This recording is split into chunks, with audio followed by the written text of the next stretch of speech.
Здравейте, хора!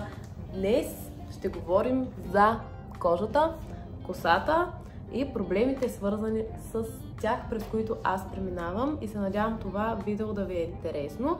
Благодаря, че сте тук и продължавайте да гледате. Така, първото нещо, което е много важно и което трябва да знаете, е, че всяка кожа е различна и всеки преминава през различни проблеми, свързани с кожата, в зависимост от типа на кожа, в зависимост от навиците, в зависимост от това с какво се храним, пием ли алкохол, пушим ли цигари и така нататък. Имайки се предвид, че аз се храня добре, имам много добри хигиенни навици, свързани с кожата, не пия алкохол, не пуша цигари, спортувам не чак толкова редовно на момента и може би това е единственото нещо, което би могло да повлияе негативно на кожата ми. Може да видите, че имам едни малки пъпчици, ето тук. Тази си я направих сама, така че няма да я броя, но ето това става, когато решите сами да си стискате нещо, така че не дейте, просто не дейте. Това, което виждате, е начална фаза на Демодекс. Какво е Демодекс? Това е един кожен паразит, който всички го имаме и при някои хора просто излиза извън нормата поради не знам какви причини и се получават пъпки. Първият път, когато това ми се случи, цялото ми лице беше в едни ситни червени пъпчици с този лек връх, обаче няма гной, много странно като обрив. Някъде тук ще ви покажа снимка. Много време не знаех какво е това. Беше ми срам да излизам, да се виждам с хора. Постоянно хората ме питаха какво ти е на лицето, какво друго. Просто някак си нямаш самочувствие. Вече дори не искаш да се обличаш добре. Много е потискащо.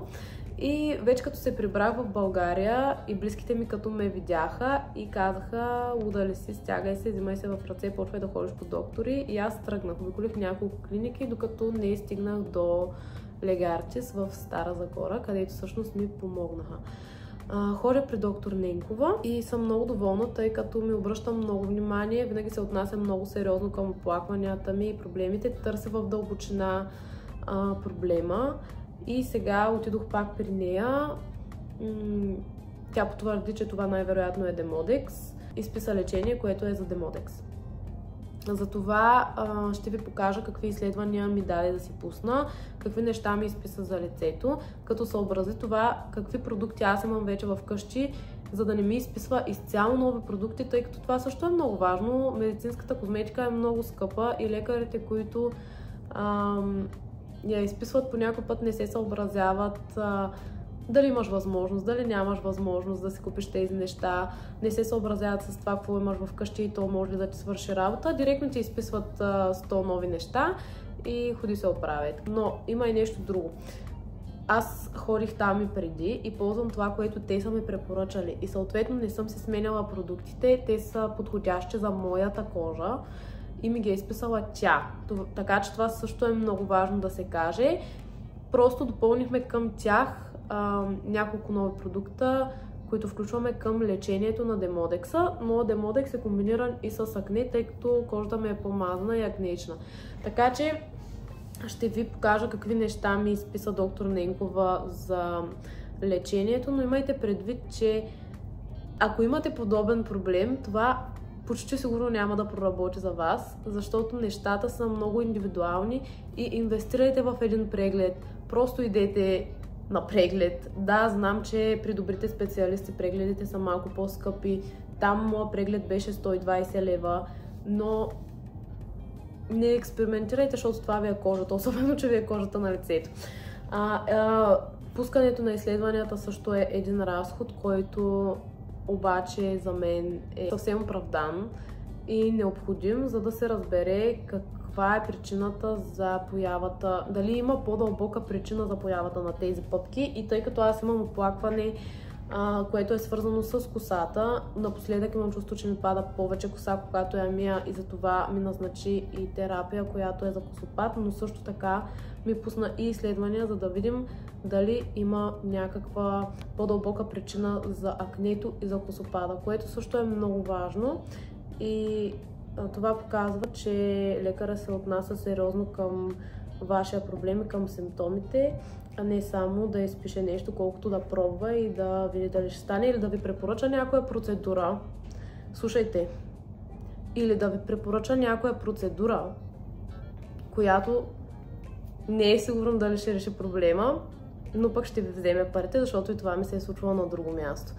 Така че, изследвания, лечение, след изследванията вече може да се коригира лечението и след направено лечение и премахнати пъпки или какъвто е там проблема, вече може да се почне с лазери и някакви други процедури. Но не в самото начало, според мен, когато още не се знае какъв е проблема точно, веднага да ви натиснат с лазерите и с някакви скъпи процедури. За мен това е малко несериозно. Буквално ми се е случвало да ми вземат 200 лева за 4 щраквания за червенини, преди да отида в Legi Artis, без дори да знаят каква е диагнозата и без да знаят, че това е демодек, защото те ме светят, те ми правят лазер за червенини, обаче не сме решили проблема, защото той демодекс си е там и се работи и ти като го светнеш ще изчезне червеното, то след една седмица пак се появява, защото демодекса е там и няма абсолютно никакъв смисъл да ги давам тия пари, за това става въпрос. Така че много е важно да изберете правилния специалист, този, който няма просто да иска да ви вземе парите, а такъв, който ще ви помогне и наистина ще задълбочи търсенето на самия проблем, а не само да търси начин да замаже буквално видимия резултат от проблема, видимите симптоми от някакъв потенциален проблем.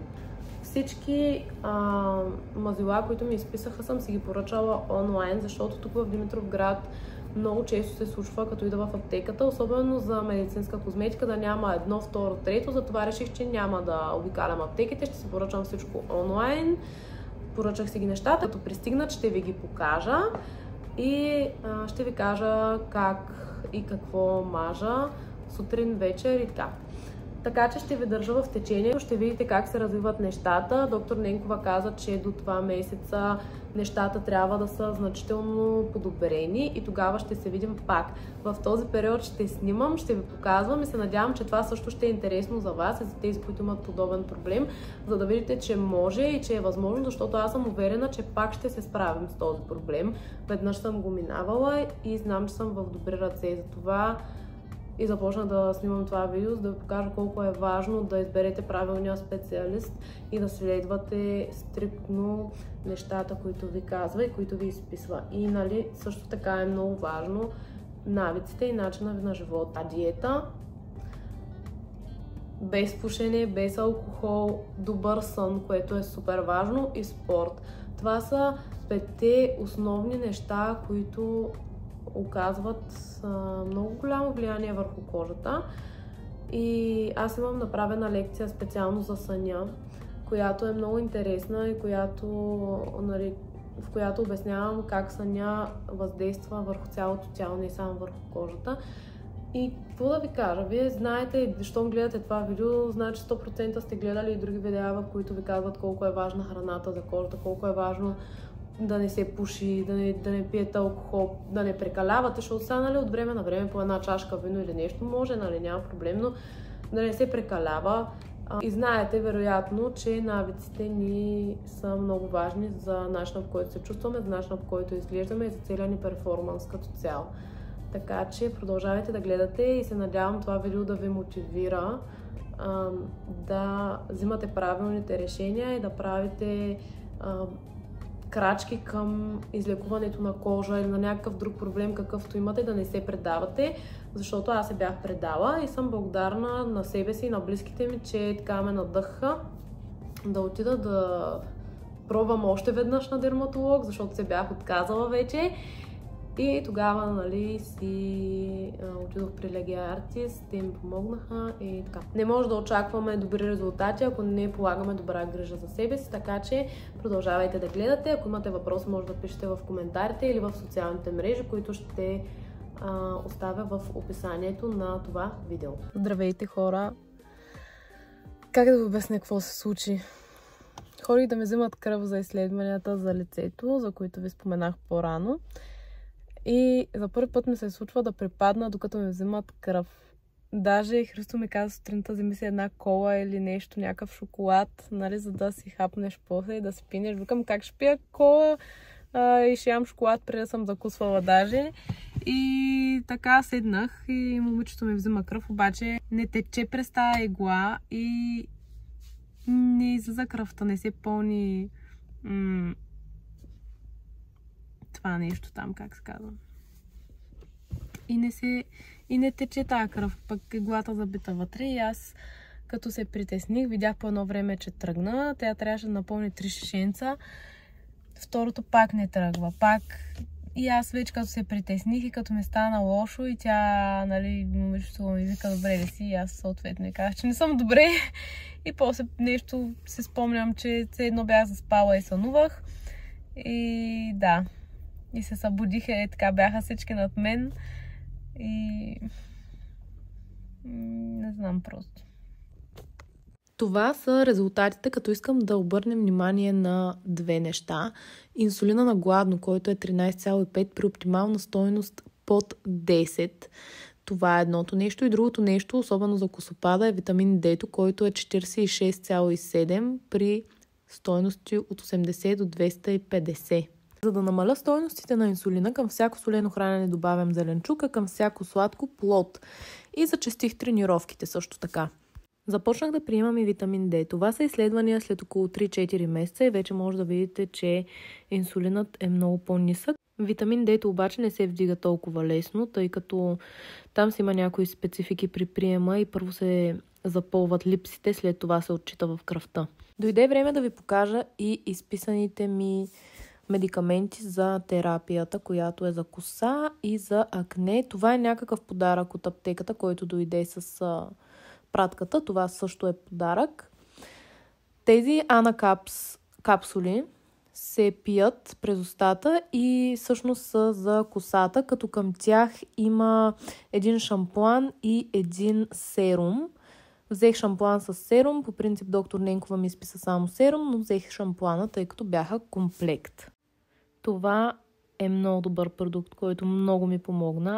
Тези два продукта са на Авен от серията Clean Hydra. Използвах точно тях, почистващия крем, за да почиствам лицето си 2 пъти на ден, сутрин и вечер, и хидратиращия крем, който също нанасях 2 пъти на ден.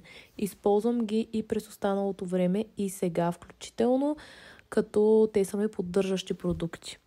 И това е другата тайна към Демодекса, Солантра крем, който също много помага, но той е само с предписание от лекар и се използва за определен период от време.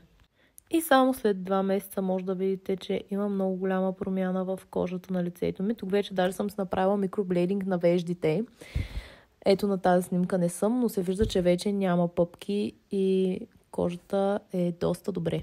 Това са кадри, които съм заснела за друго видео след терапията за лице и както може да видите, вече няма пъпки, кожата е доста добре и като цяло аз съм много доволна, така че ако имате някакви въпроси, оставете ми коментар под видеото, ще се постарая да отговоря.